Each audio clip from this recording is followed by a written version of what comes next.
Parece que a União Europeia já incorporou esses conceitos, né? E aí a gente fica diante desse dilema, André, que é você, por exemplo, noticiar uma guerra. Hoje a gente não tem mais o monopólio da mídia para noticiar os conflitos, né, espalhados pelo mundo. As pessoas fazem isso naturalmente com seus celulares, então vítimas de um lado, né, vítimas do outro, agressores, todo mundo divulga aquilo que está fazendo e que está vendo. Então a gente tem conhecimento sobre tudo. Cabe, né, deveria ser assim, caberia a cada um de nós fazer o filtro, consultar fontes diferentes e buscar a verdade de determinado evento que esteja acontecendo. Mas parece que eles querem tentar retomar o controle da narrativa. Olha, Dantas, é difícil, né? Vamos fazer aqui uma checagem de fatos de todo esse debate. Vamos colocar aqui a pratos limpos, como diziam os antigos, porque tem muito ruído nessa história. Então, assim, é muito sedutor dizer que é necessário a gente ter transparência na internet, que a internet ela não tem lei, que lá fora isso já foi feito e que o judiciário fica assoberbado de coisas, então é necessário que as próprias plataformas façam uma espécie de autorregulação. Tudo isso é muito bonito, eu mesmo estou falando aqui, tenho vontade de já começar a achar isso bom. O problema é que nós estamos no Brasil, e a gente está no Brasil que há 6 anos vive um autoritarismo censório, incluindo inclusive as redes sociais, e fazendo com que as redes sociais sejam uma espécie de moeda de troca política. E isso, obviamente, qualquer regulação que for feita das redes vai estar nas mãos de quem? Dos juízes. Quem está promovendo isso? A Suprema Corte. Quem está fazendo com que as redes sociais sejam usadas politicamente ou sejam censuradas por questões políticas há 6 anos no país? A Suprema Corte. Quem fez uma regulação informal mais ou menos, mas das próprias redes para as últimas eleições com a resolução 23732-24? A Suprema Corte, o TSE. Como é que é essa regulação? Pura censura. Então, a gente não pode olhar e falar assim, na Europa eles fizeram. Sim, mas na Europa eles são europeus. Eu me lembro que há um tempo atrás, até um ministro do STF, salvo engano até, a Carmen Lúcia contou um episódio, eu me lembro numa palestra, algo assim, que ela dizia que estava todo mundo querendo importar uma legislação alemã. Eu acho que até o próprio Gilmar Mendes, que estava dando essa recomendação, porque ele é muito ligado à doutrina alemã, e ela respondeu dizendo que o problema de importar uma legislação alemã é que tinha pouco alemão no Brasil. E é um pouco isso. Não adianta a gente pegar e importar uma legislação estrangeira achando que culturalmente isso vai dar na mesma aqui. Não vai dar. O ponto é que nós somos brasileiros, temos uma Suprema Corte hoje que é o bedel do debate público, é a madre superiora da liberdade de expressão, e que vem censurando o país politicamente, tratando a liberdade de expressão como um perigo há 6 anos. Então é óbvio que qualquer regulação vai ser submetida a essa visão de mundo. Se você pega, Dantas, por exemplo, essa questão da transparência, os projetos de lei até agora, todos eles que foram feitos a respeito de fake news no Brasil, nenhum deles, absolutamente nenhum deles, tratava de transparência, todos tratavam de controle de conteúdo. Você pega a resolução que eu mencionei do TSE, a 23732-24, ela não trata de transparência. É residual a questão da transparência, trata de controle de conteúdo. E assim será também a regulação do STF. Por exemplo, se você vai para países mais civilizados e discute lá sobre fake news, negacionismo, desinformação, discurso de ódio, o que esses países estão mirando não é a mesma coisa que a gente está mirando. A gente chama a discurso de ódio algo diferente do que a Europa chama de discurso de ódio. Pelo menos parte da Europa, ou parte mais civilizada da Europa. Então não adianta a gente pegar a etiqueta da Europa e colocar na nossa, sendo que o nosso recheio é outro. Não adianta a gente pegar uma legislação de lá e colocar aqui, como se a gente não vivesse um país censório há tantos anos. É necessário que isso seja feito, porque senão a gente compra pelo embrulho, entendeu? Algo que no recheio é muito brasileiro e muito pouco europeu. A gente tem que comprar, se é para importar uma legislação europeia, vamos importar então também uma Suprema Corte Europeia.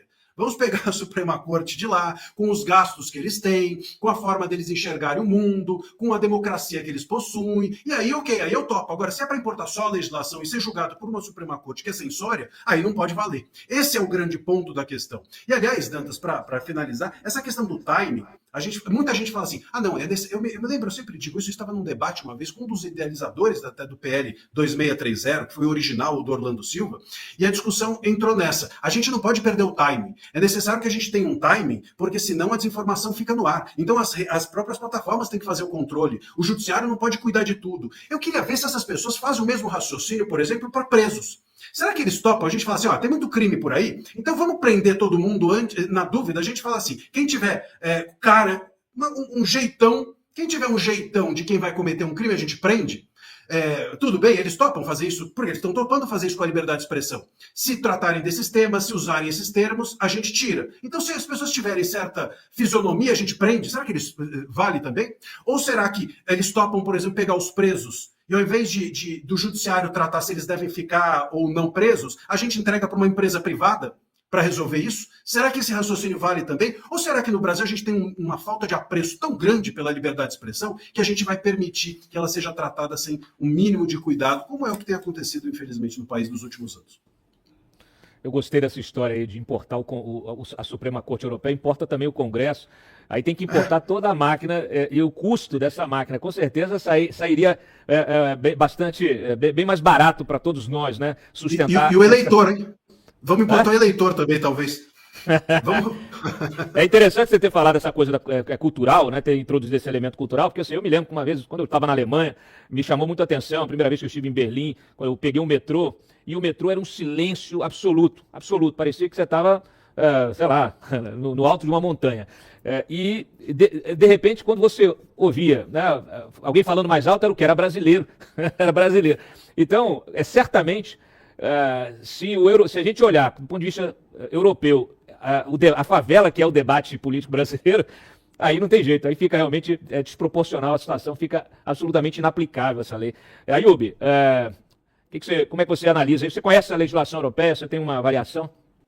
A avaliação que eu faço é essa questão do sigilo, que é muito importante, que hoje o que a gente está debatendo não é passar a iniciar um processo de censura. Ele já existe, ele existe hoje 100% sob sigilo. Não só as ordens judiciais do atrito entre o Elon Musk, o X e o STF, a gente descobriu através de vazamentos que o próprio Elon Musk fez, mas eu, como sou um dos operadores da internet, sou destinatário de ordens judiciais e ofícios o tempo todo, eu recebo esse fardo, esse compromisso, essa obrigação do judiciário de bloquear conteúdo na internet. São listas infindáveis, e o que me chama a atenção é que todas elas têm no rodapé, que é o seguinte: trate esse assunto sob sigilo. Então, boa parte de vocês que estão nos assistindo através da internet, alguns dos provedores de internet que vocês utilizam são configurados, operados pela empresa que eu trabalho, e esse papel que eu ocupo na cadeia produtiva da internet, e a internet é algo que eu estou profissionalmente e pessoalmente imbuído disso, é uma paixão minha, eu fico extremamente preocupado de perceber que eu recebo essa ordem e eu tenho que apertar esse botão. Ter conteúdos que são bloqueados na internet, isso não é de todo absurdo. Existem sim crimes, existem sim conteúdos que são execráveis, pirataria, conteúdo adulto com menores de idade, é uma série de ocorrências que de fato faz totalmente sentido haver esse bloqueio. Mas se o conteúdo é errado por si só, se a lei é tão clara que esse conteúdo não deve ser divulgado através da internet, por que o sigilo? Né? A maquinário que está sendo criado, construído, com essa desculpa de que vamos perseguir a pirataria, que existem processos de automação, a gente deve falar isso aqui mais para frente, mas construiu-se uma máquina, uma via expressa entre o poder público, na figura do judiciário, do Ministério Público e juízes, e é uma via expressa através da Anatel aos provedores de internet e operadoras, para que semana sim, semana não, ou quase toda semana, nós recebemos ofícios, ordens, com listas gigantescas de domínios IPs que são bloqueados, e ok, a autoridade tem que fazer isso quando o conteúdo é criminoso, mas o sigilo é que preocupa. Preocupa o fato de ser sigiloso e o fato de ser ad eternum, de ser para sempre. Isso tem consequências não só sociais de comunicação, como técnicas também, porque cada computador ligado na internet possui um número de identificação chamado número IP, parecido com o número de celular. Alguém já passou por aqui por essa situação de quando você troca de linha, você começa a receber telefonemas, cobranças, ligações por engano do seu antigo usuário?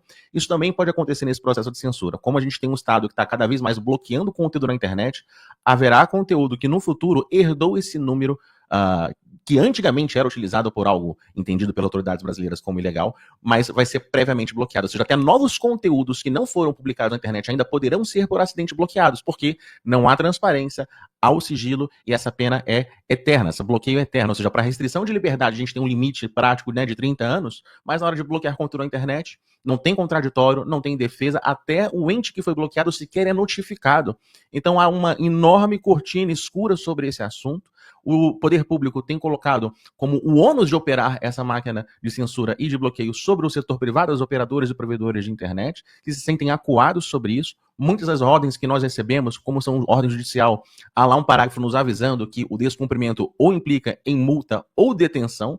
Então, pairam sobre profissionais do meu segmento esse receio de ser multado ou até ser preso por não cumprir essas gigantes ordens de bloqueio de conteúdo. Vários provedores médios e grandes já criaram departamentos específicos somente dedicados a ficar recebendo essas ordens judiciais e realizando bloqueio. E os menores empresas, que é o setor que eu atuo, acabam recontratando ou subcontratando especialistas em configuração de roteadores para poder terceirizar essa operação para eles. Então, vejo nenhum problema no bloqueio de conteúdo, mas é assustador e preocupante ele ser eterno, sem contraditório e sob sigilo da parte bloqueada e do internauta brasileiro. O sigilo recai, inclusive, olha que situação horrível. Vamos supor que um site que você goste, um aplicativo não funcione mais, você liga para o suporte técnico do seu provedor e pergunta por que não está abrindo? Tem um defeito na minha internet. O sigilo recai até sobre essa situação. O seu provedor de internet sequer pode te contar que ele intencionalmente bloqueou o conteúdo por uma ordem ou da Anatel, ou do Ministério Público, ou do Judiciário. A falta de transparência hoje em vigor e pelo projeto de lei, ou a futura legislação, entre aspas, vinda do Judiciário, que é um caminho incomum, também não fala de transparência, esse problema vai se agravar mais ainda.